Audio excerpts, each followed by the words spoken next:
Hi dears, എല്ലാവരും സുഖമായിട്ടിരിക്കുന്നു. വിശേഷങ്ങളിലേക്ക് നമുക്കൊന്ന് പോയാലോ. അങ്ങനെ അച്ഛനാണെങ്കിൽ പലതവണ ദേവിയോട് പറയുന്നൊരു കാര്യമുണ്ട്, എനിക്ക് നന്ദൻ മോനെ ഒന്ന് കാണണം, പാവം മോൻ, അവൻ പാവമാണ്, അതുകൊണ്ട് തന്നെ അവനെ പറ്റിക്കാനും എളുപ്പമാണ്. അങ്ങനെയുള്ളവർക്ക് എപ്പോഴും അക്കിടി പറ്റും. എനിക്ക് അവനെ ഒന്ന് കാണണമെന്ന് പറയുമ്പോൾ ദേവിക വേണ്ട, വിളിക്കേണ്ടെന്ന് പറയുന്നു. ശാരികയ്ക്കും അത് മാത്രമാണ് പറയാനുള്ളത്. ദേവികേച്ചിക്ക് ഇഷ്ടമില്ലാത്ത കാര്യം നമ്മളാരും നിർബന്ധിക്കാൻ പാടില്ല. അച്ഛനും അമ്മയും അങ്ങനെ നിർബന്ധിച്ചാൽ ചേച്ചിക്ക് അത് ഒട്ടും സഹിക്കില്ല എന്നൊക്കെ ഇങ്ങനെ പറഞ്ഞിട്ട് അവരെല്ലാവരും ചേർന്നിട്ട് നമ്മുടെ മാധവനെ വീണ്ടും വീണ്ടും നെഗറ്റീവ് ആക്കുകയാണ് കേട്ടോ. അതേസമയം മാധവന് നന്ദനെ കാണണമെന്ന് ഉള്ളല്ലെങ്കിൽ ആഗ്രഹമുണ്ട്. നന്ദനാണെങ്കിൽ ചില കാര്യങ്ങളൊക്കെ മനസ്സിലാക്കുകയാണ്. അതായത് താൻ ഏത് നിമിഷവും ജയിലിലേക്ക് പോകും, പിന്നെ തനിക്കൊരിക്കലും ഒരു മോചനം ഉണ്ടാവില്ല, അതും ഒരു കൊലപാതകം നടന്നിരിക്കുന്നത്. അതുകൊണ്ട് തന്നെ ആ ഒരു ഒഫൻസ് വെച്ചിട്ട് തനിക്കാണെങ്കിൽ കുറേ കാലം ജയിലിൽ കിടക്കേണ്ടി വരും. ഇപ്പോൾ തന്നെ 10-25 വയസ്സായി. എന്തായാലും അടുത്ത ശിക്ഷയൊക്കെ ആവുന്ന സമയത്ത് ഈ തൻ്റെ കൂടെയുള്ളവരൊക്കെ ജീവനോടെ ഉണ്ടാവുമോ എന്നുള്ള കാര്യത്തിൽ നന്ദന് സംശയമുണ്ട്. എന്നാലും ഒരു കടം ബാക്കിയുണ്ട്, മാധവനെ കാണണം. കാരണം ആ മനുഷ്യൻ ഇപ്പോൾ അനുഭവിക്കുന്ന വലിയൊരു വേദനയുടെ കാരണക്കാരൻ താനാണ്. അങ്ങനെ രണ്ടും കൽപ്പിച്ച് നന്ദനാണെങ്കിൽ അച്ഛനോടും അമ്മയോടും പറയുന്നുണ്ട്, എനിക്ക് ദേവിയുടെ അച്ഛനെ കാണണമെന്ന്. അത് കേട്ടിട്ട് പ്രഭാവതിക്ക് പേടിയാവാണ്. പ്രഭാവതി പറയുന്നുണ്ട്, വേണ്ട മോനെ, നീ അങ്ങോട്ട് പോകേണ്ട. പക്ഷെ സിദ്ധാർത്ഥൻ പറയുന്നുണ്ട്, നന്ദൻ പറഞ്ഞത് തന്നെയാ ശരി, എത്രയും വേഗം തന്നെ മാധവനെ കാണണം, കണ്ടേ തീരൂ. ഇവൻ ചെയ്ത തെറ്റിന് അയാളോട് മാപ്പ് പറയണം. പാവാണ്, ദേവിയെ പോലെ തന്നെ പാവം. എന്തായാലും ഇപ്പോൾ ദേവിയോട് കാര്യം പറയണ്ട, ദേവികയ്ക്ക് നീ അങ്ങോട്ട് ചെല്ലുന്നതിനോട് താല്പര്യം കാണില്ല.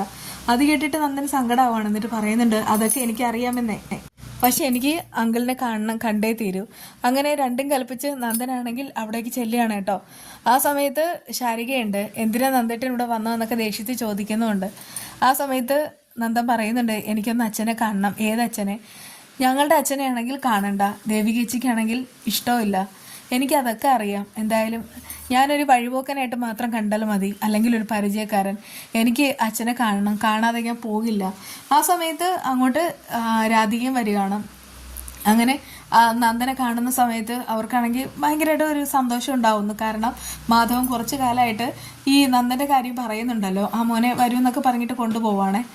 അങ്ങനെ മാധവനും നന്ദനും തമ്മിൽ കാണുകയാണ്. അതേസമയം ശാരികയ്ക്ക് ദേഷ്യമാവുന്നുണ്ട്. ശാരികയുടെയായി രാധിക പറയുന്നുണ്ട്, നീ തൽക്കാലത്തേക്ക് അകത്തേക്ക് വരണ്ട, ഞങ്ങൾക്ക് ചില കാര്യങ്ങളൊക്കെ സംസാരിക്കാനുണ്ട്. നീ ഇങ്ങനെ നന്ദനോട് ദേഷ്യപ്പെടുകയും വേണ്ട, പറ്റുമെങ്കിൽ ഒരു ചായ എടുക്ക്. അതേസമയം അവൾ ദേഷ്യത്തിൽ തന്നെ നിൽക്കുകയാണ്. അങ്ങനെ മാധവനാണെങ്കിൽ നന്ദനെ കാണുന്ന സമയത്ത് തന്നെ ഒത്തിരി സന്തോഷമാവാണ്, മോനെന്നൊക്കെ വിളിക്കുന്നുണ്ട്. അപ്പോഴേക്കും നന്ദൻ വിതുമ്പി പൊട്ടുകയാണ്. എന്നിട്ട് ഓടിപ്പോയിട്ട് കാലി വീഴുന്നു. ശേഷം പറയുന്നുണ്ട്, അച്ഛൻ എന്നോടും ക്ഷമിക്കണം, എനിക്ക് മാപ്പ് തരില്ലേ? ആ സമയത്ത് മാധവൻ ചോദിക്കട്ടെ, മോൻ എന്താ ഈ കാണിക്കുന്നത്? എന്തായാലും എൻ്റെ കാലി വീഴേണ്ട കാര്യമൊന്നുമില്ല, നിനക്ക് പറ്റിയത് വലിയൊരു അബദ്ധമാണെന്ന് എനിക്കറിയാം. അതുകൊണ്ട് തന്നെ മോൻ എഴുന്നേൽക്ക്, എനിക്കിതിനെ മനസ്സിലാവും.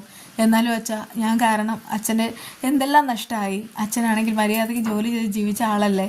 അതുമാത്രമാണോ, ഈ ഒരു പ്രായത്തിൽ അച്ഛനാണെങ്കിൽ ഹോസ്പിറ്റൽ വാസം ഒരുപാട് അനുഭവിച്ചു, ഇനി ഇതിൻ്റെ വേദന ഒരുപാട് തിന്നണം. ആ സമയത്ത് മാധവൻ പറയുന്നുണ്ട്, മോനെ, നിനക്ക് അബദ്ധം പറ്റിയതാണെന്ന് എനിക്കറിയാം. നീ എന്നെ ഇപ്പോൾ വിളിച്ചതെന്താ അച്ഛാന്ന്? അതുകൊണ്ടൊക്കെ പറയാണ്, നീ എന്നെ അച്ഛാന്ന് വിളിക്കുന്നുണ്ടെങ്കിൽ ഞാനാണെങ്കിൽ നിൻ്റെ അച്ഛൻ തന്നെയാണ്. എനിക്കാണെങ്കിൽ ദേവികയോ രാധികയോ നീയോ രജനിയോ അവരൊക്കെ ആരാണെന്നൊന്നും ഞാൻ അങ്ങോട്ടും ഇങ്ങോട്ടും ഒരു പക്ഷഭേദം കാണിച്ചിട്ടില്ല. എന്നും അങ്ങനെ തന്നെയാണ്. നീ എനിക്ക് മകൻ തന്നെയാണ്. എന്തായാലും എന്നോട് മാപ്പ് പറയേണ്ട ഒരു കാര്യവുമില്ല. എനിക്കറിയാം നിൻ്റെ മനസ്സ്. പിന്നെ ഞാൻ കുറച്ച് ദിവസമായിട്ട് മോനെ കാണണമെന്ന് പറയാണ്. ആ സമയത്ത് നന്ദൻ പറയുന്നുണ്ട്, എനിക്കറിയാം അച്ഛാ, ദേവി സമ്മതിച്ചിട്ടുണ്ടാവില്ല അല്ലേ? അങ്ങനെയൊന്നുമില്ല, എനിക്ക് അവളുടെ മനസ്സറിയാം, അവളുടെ മനസ്സ് നീർന്നതും അറിയാം. എന്തായാലും ആരെയൊക്കെ കാണണ്ടെന്ന് പറഞ്ഞാലും നിന്നെ മാറ്റി നിർത്താൻ അവൾക്ക് ഒരിക്കലും ആവില്ല. നീ എന്ന് പറഞ്ഞാൽ അവൾക്ക് ജീവൻ തന്നെയാണ്. ഇവിടെ ഓരോ രാത്രിയിലും ഓരോ സമയം ഇങ്ങനെ തള്ളി നിൽക്കുന്നത് എനിക്ക് കാണാം. അത്രമാത്രം അവളാണെങ്കിൽ നിൻ്റെ അറ്റാച്ച്ഡ് ആണ്. അതുകൊണ്ടൊക്കെ പറയാണ്, മോനാണെങ്കിൽ അവളോട് പൊറുക്കണം. അത് കേട്ട് നന്ദ പറയുന്നുണ്ട്, എന്താ അച്ഛാ അത്? എനിക്കറിയാം, പാവം എൻ്റെ ദേവി ഞാൻ കാരണം ഒരുപാട് സങ്കടം അനുഭവിച്ചു. പക്ഷേ അച്ഛനൊരു കാര്യം മനസ്സിലാക്കുക, ഞാൻ അവളെ ചതിച്ചിട്ടില്ല, ഒരിക്കലും തെറ്റായ രീതിയിൽ ഞാൻ ചതിച്ചിട്ടേ ഇല്ല. അങ്ങനെ എനിക്കാവില്ല അച്ഛാ. പിന്നെ ആ ഇസബെല്ലയോടും കെവിനോടൊക്കെ ഉള്ളത് ഫ്രണ്ട്ഷിപ്പ് മാത്രമാണ്. ആ സമയത്ത് മാധവൻ പറയുന്നുണ്ട്, മോനെ ഒന്നും പറയണ്ട, മനുഷ്യരല്ലേടാ, ആർക്കായാലും അങ്ങോട്ടും ഇങ്ങോട്ടും അബദ്ധം പറ്റും, അങ്ങനെ മാത്രം കരുതിയാൽ മതി. എന്തായാലും എൻ്റെ മോൾക്ക് നിന്നോട് ദേഷ്യമുണ്ട്, പക്ഷെ അതൊക്കെ മാറും, അത് ഉറപ്പാണ്. എനിക്ക് നിന്നോടൊരു കാര്യം പറയണം. അതിനാണ് നിന്നെ കാണണമെന്ന് ആഗ്രഹിച്ചിരുന്നത്. അതായത് നിങ്ങൾ തമ്മിൽ ഒരിക്കലും പിരിയരുത്. ദേവി അഥവാ എന്തെങ്കിലും ദേഷ്യം കൊണ്ട് പിരിയണം എന്ന് പറഞ്ഞാലും മോനത് സമ്മതിക്കരുത്.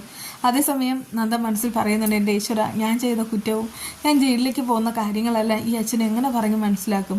അത്രമാത്രം തങ്കപ്പെട്ട സ്വഭാവമാണ്. എന്താ മോനെ, നിനക്ക് അവളോട് ക്ഷമിക്കാൻ കഴിയില്ല എന്നൊക്കെ അദ്ദേഹം ചോദിക്കുകയാണ്. ആ സമയത്ത് നന്ദ പറയുന്നുണ്ട്, എന്താ അച്ഛാ അതിന് മാത്രം എൻ്റെ ദേവി ഒരു തെറ്റ് ചെയ്തിട്ടില്ല. ഞാനാണ് അവളെ കരയിപ്പിച്ചതും തെറ്റ് ചെയ്തതും എല്ലാം. പക്ഷെ അച്ഛനൊരു കാര്യം മനസ്സിലാക്കുക, ഞാൻ കൂടുതൽ സ്നേഹിച്ചത് അവളെയാണ്. ഇനിയും അങ്ങനെ തന്നെയായിരിക്കും. എനിക്ക് ദേവിയെ മറന്നിട്ട് ഒരു ജീവിതം ഉണ്ടാവില്ല. ഈ നന്ദന് ഒരു ജീവിതം ഉണ്ടെങ്കിൽ ഉറപ്പായിട്ടും ദേവി കൂടെ തന്നെ ഉണ്ടാവും. അവളുടെ തെറ്റിദ്ധാരണകളെല്ലാം മാറും. അവൾ ക്ഷമിക്കുന്ന ആ ഒരു ദിവസത്തിനായി ഞാൻ കാത്തിരിക്കുകയാണ്. ആ ഒരു ദിവസം തന്നെയായിരിക്കും എൻ്റെ ഏറ്റവും വലിയ ഭാഗ്യവും. നന്ദൻ പറയുന്നുണ്ട്, എനിക്ക് വാക്കുകൾ കേട്ടിട്ട് രാധിക പറയുന്നുണ്ട്, മതി മോനെ, കൂടുതലൊന്നും പറയണ്ട. എന്തൊക്കെയായാലും അവളൊരു ഭാര്യയല്ലേ, അതുകൊണ്ടൊക്കെ തന്നെയാണ് അവളാണെങ്കിൽ കുറച്ച് ദേഷ്യം കാണിക്കുന്നത്, അല്ലാതെ ഉള്ളിലൊന്നുമില്ല. എനിക്കറിയാം അവളുടെ സ്വഭാവം. മാധവേട്ടൻ പറഞ്ഞത് തന്നെ എനിക്കും പറയാനുള്ളത്. അവൾ ഇവിടെയാണെങ്കിലും അവളുടെ മനസ്സ് മുഴുവനും അവിടെ തന്നെയാണ്.